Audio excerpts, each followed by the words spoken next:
لو قروح تمار official قالن جوي قفتها وقنعي ولا قيمين هيا لهون بسم الله السلام عليكم ورحمة الله وبركاته. أصحابتي شرفت له سو دواده meel walba aad joogtaan. asxaabay channelku waa qurux dumar official ku soo dhawow. haddii aad igu cusub tahay please subscribe saar, like saar, si share garee. haddii aadan igu cusbeenna like-ta iyo commentiga ila wadaag. asxaabta qaaliga ah aad iyo idin jecelahay.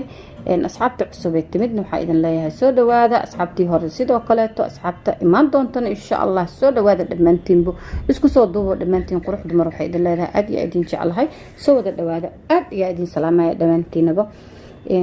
asxaabta qaaliga ah maanta maxaan rabaa barnaamijkayga inaan uga hadlo. waxaan rabaa inaan uga hadlo xulbada faa'iido ee noo leedahay. ayaan rabaa inaan uga hadlo haddii Ilaahay yiraahdo.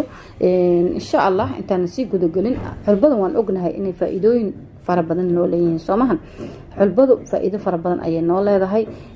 asxaabo badan oo og ayaa jiro faa'iido fara badan inay leedahay haddana isticmaalaan kuna dhaqmaan.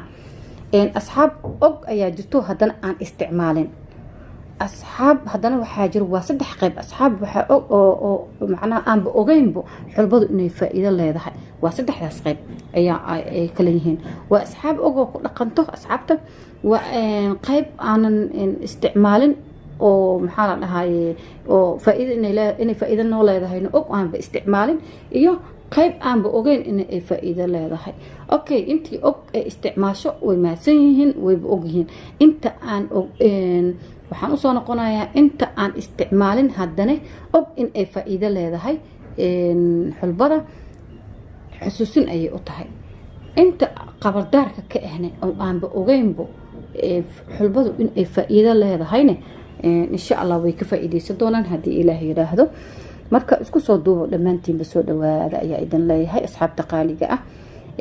insha Allah ayaantan wax video saas uma badnayn, saas uma soo dhigi jirin. waqtiga oo cariiri waa awgiisa waa iska mashquulaa maho. marna waqtiga waxa waaye waa iska haysataa, marna waxa waaye adduunyaba si kala ka noqonayso. adduunyaba waqtigi adduunyo kala imaanayso Soomahan.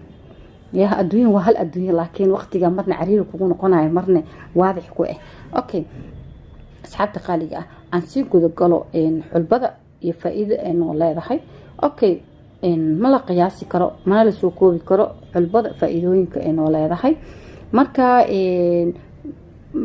macnaha maxay faa'iido u leedahay xulbada bini aadamka, maxay faa'iido u leedahay ama jirkeena ay u tahay u leedahay xulbada. faa'iidooyinkaas ay rabnaa inaan ka faa'iideysano haddii Ilaahay yiraahdo.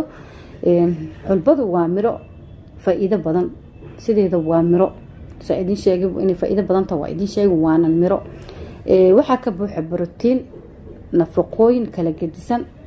sidoo kale xulbadu waxaa ku jira maado loo yaqaano phosphorus oo muhiim u ah jirka, waxayna hoos u dhigtaa maadadaas. sidoo kale waxay korisaa lafaha, waxay ka hortagtaa in lafuhu ay isku dhacaan. okay cilmi baaris lagu sameeyay xulbada halkii qaado waxa inta ku jirto ayaa cilmi baaris lagu suubiyay. halkii qaado waxaa ku jiro 6,000 miligram oo carbohydrate ah. waa 6,000 miligram oo carbohydrate ah. 4,400 miligram oo borotiin ah. 900 miligram oo dufan ah. 395 miligram oo calcium ah. 51 miligram oo phosphor ah. 193 miligram oo bir ah. iyo energy u dhigma 49 calories ah. okay xulbadu maxay daaweysaa? xulbada koow waxay daaweysaa xulbada waxay kor u qaadaa waxay kor u qaadaa cunto qaadashada in aad macnaha aad cunto qaadatid. labo xulbadu waxay hoos u dhigtaa subaga xun ee cholesterol-ka ah. okay xulbadu waa xanuun baabi'iye. sidiisaba waa xanuun baabi'iye. saa idin sheegay faa'iidooyin fara badan ay leedahay. waxaa kamid ah xanuun baabi'iye ayuu leeyahay. xulbadu waxay maxaa la dhahay siyaadisaa caanaha naaska. xulbadu waxay u fiican tahay dadka neefta xanuunka qaba.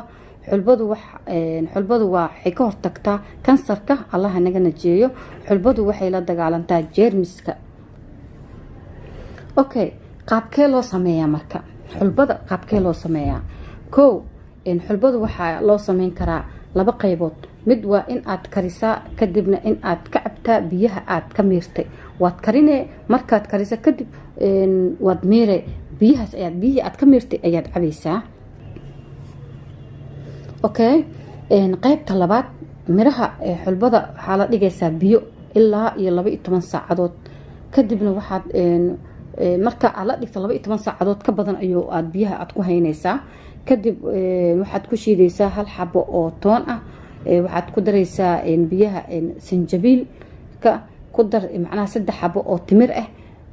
kadibna kula shiid caano ama geel ha ahaado, ama caano boor ha ahaado, ama caano lo-aad ha ahaado. kadibna kala miir. kadibna waxaad ka cabtaa caanaha calaashan. intaas marka isku shiido oo aad kala miirto ayaa macnaha waxay kusoo baxaysaa caano camal. intaas ayaad cabaysaa. okay, saa idin sheegay waa idinkugu soo celinayaa. waxaa isku dar xulbada waxaad dhigaysaa meel la dhigaysaa biyaad meel la dhigaysaa 12 saacadood ka badan ayuu macnaha u qasnaanayaa oo meel biyahaas uu kula jirayaa. kadib waxaad ku daraysaa 1 xabo oo toon ah.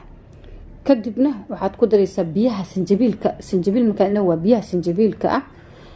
kadib waxaad ku daraysaa 3 xabo oo timir ah. kadibna waad shiidaysaa. waxaad ku shiidaysaa caano ama caano geel ha ku ahaado, ama caano booro, ama caano lo-aad, adiga kii aad jeceshaha markaas ama aad haysato ayaad ku darsanaysaa oo aad kula shiidaysaa. okay, meeshaad biyaha kaga shiidi lahayd caanahaad kula shiidaysaa. kadib waad miiraysaa. markaad miirto waxaad cabaysaa caanaha. waxaad ku cabtaa macnaha caanahaas ayaad cabaysaa. wixii haddii aad miirto waa caanamaho qashqashinka waad iska reebaysaa. okay, maxaa noo raaco? macnaha waa fiiro gaar ah. xulbada lama siin karo hooyo uur leh, mana cabi karto iyada lafteeda, ma cabi karto, mana la siin karo. sababtoo xulbadu waxay ururisaa minka ay ururisaa. okay, maadaama minka ay ururinayso, hooyada uurka leh ma isticmaali karto. marka taasi waa fiiro gaar ah insha Allah. laakiin haddii qofka uusan uur lahayn, sida ninka kaleeto ama macnaha ama dumarka sidoo kaleeto way isticmaali karaan. inta kale way isticmaali karaan. waxaa ku jira fitamiino aad u fara badan oo aad kaga faa'iideysan karto. intaas kaliya hadda isku suubiso. qaabab fara badan ayaa jiro oo xulbada loo isticmaalo. marka insha Allah aniga hadda waxaan idin soo sheegay labadan qaab ayaa idin soo sheegay.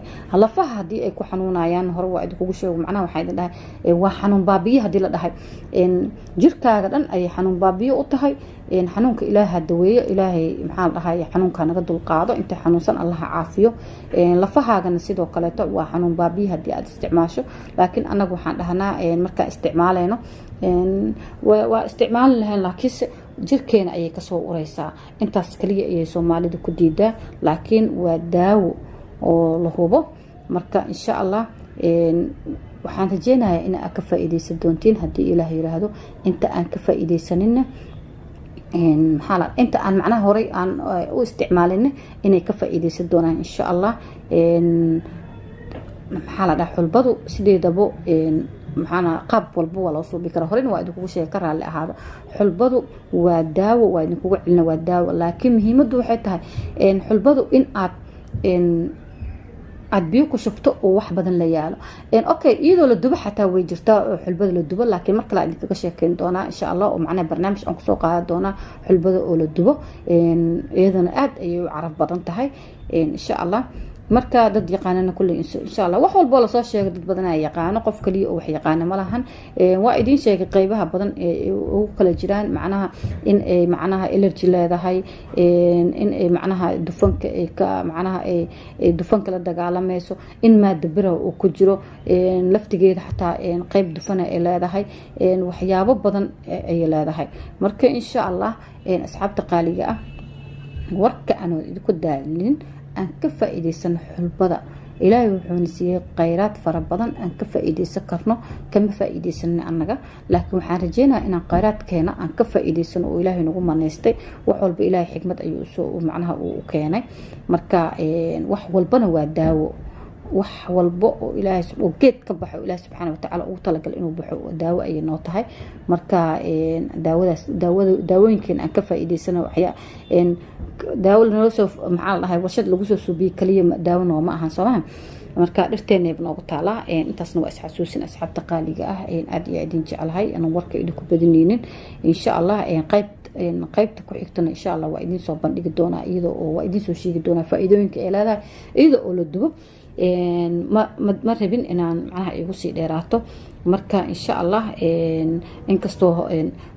xulbadu aad ay u fiicantahay waxaan idinku socnaa waxay la dagaalantaa jeermiska kulli waa idin sheegay marka asxaabta qaaliga ah asxaabta igu cusub waxaa idin leeyahay soo dhawaada asxaabtii hore waa idinka sii tagaaya asxaabta qaaliga ah subscribe-ka yaa liiga iloobin haddaad igu cusub tahay haddaad igu cusbeen macnaha like iyo commentiga ila wadaag wixii fikrada insha Allah ila wadaaga asxaabay insha Allah waa idinka tagaaya waxaan idinkaga tagaaya haddii ilaah yiraahdo salaanta islaamka assalaamu calaykum waraxmatullaahi wabarakaatu